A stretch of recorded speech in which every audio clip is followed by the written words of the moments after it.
DVC নতুন করে জল ছাড়ার জেরে দক্ষিণবঙ্গের একাধিক জেলার বন্যা পরিস্থিতির অবনতি হতে শুরু করেছে। মাইথন থেকে 10,000 এবং পাঞ্চেত থেকে 70,000 কিউসেক জল ছাড়া হচ্ছে বলে ডিভিসি সূত্রে খবর।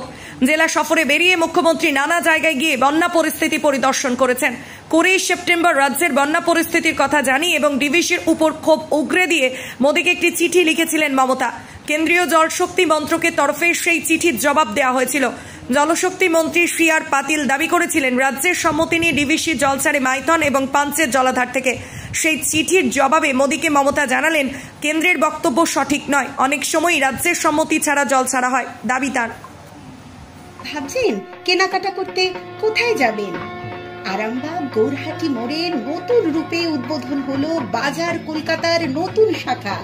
এখানে বড় থেকে শুরু করে বাচ্চাদের নিত্য নতুন ডিজাইনের আধুনিক পোশাক, তাও আবার পেয়ে যাচ্ছেন একই ছাদের তলায়। তাই দেরি না করে আজই চলে আসুন বাজার কলকাতা।